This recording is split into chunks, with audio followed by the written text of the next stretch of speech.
China-made cars, dapat bang bilhin? Sayang ba ang pera? Yan ang ating pag-uusapan ngayon dito sa Dad ng Bayan. Siya nga po pala, ako si Michael Sai, ang inyong Dad ng Bayan.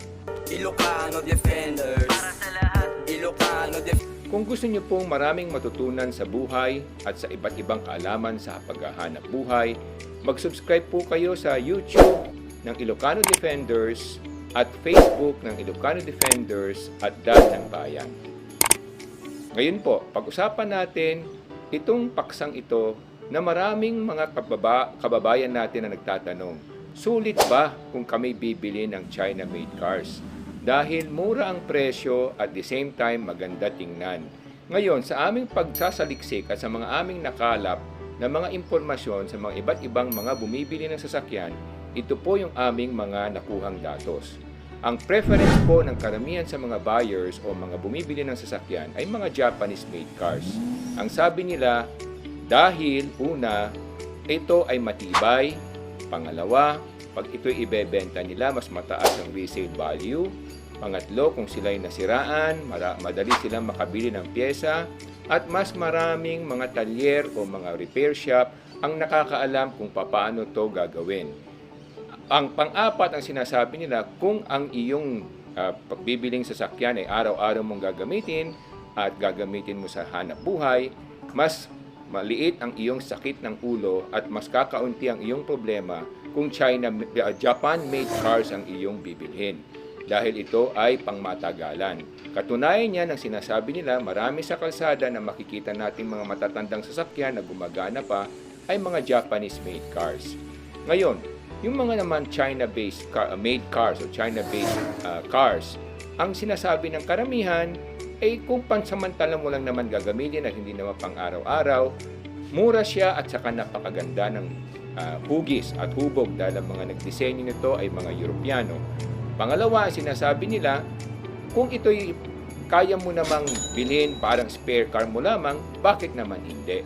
So yan po ang mga komentaryo ng mga nasagap nating mga kwento at mga impormasyon sa iba't ibang mga buyers ng mga sasakyan.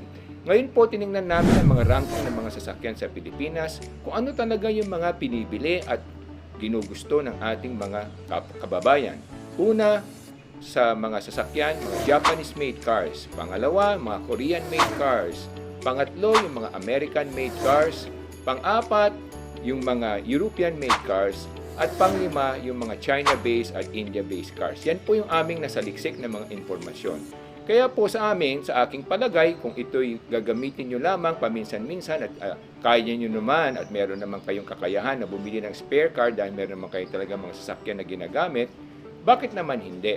Pero kung ito'y gagamitin nyo pang hanap buhay at gagamitin nyo araw-araw, kung gusto nyo maniguro, siguro mas maganda na kung ang bibili nyo Japanese-made cars. Ang mga nangunguna diyan mga brands, of course, yung Toyota, sila pa rin yung number one. Makikita natin na mahigit kalahati ng merkado ay mga Toyota brands. So mas madaling bumili ng pyesa at mas mura at mas maraming mekaniko ang nakakaalam. Pangalawa, mas madaling ibenta to, i-resale, kasi nga maraming nagkakagusto sa mga Toyota cars at saka magagamit pa to ng pangmatagalan. Pangalawa dyan, yung mga Mitsubishi cars. Ang mga Mitsubishi cars, matitibay din at subok na subok, lalo na yung kanilang harabas, yung L300 nila na makikita natin na ginagamit ng karamihan mga negosyante at mga naghahanap buhay. Pangatlo dyan, of course, yung Nissan. Ang Nissan, napakatibay din. Makikita natin na napakaraming Nissan sa kalsada na mahigit 10 taon na pero gumagana pa rin. Yan po ang aming mga suggestion at mga komentaryo at obserbasyon. Yan lamang po mga kababayan. Ito po si Michael Sai, ang inyong Dad ng Bayan. Ilocano Defenders para sa lahat. Ilocano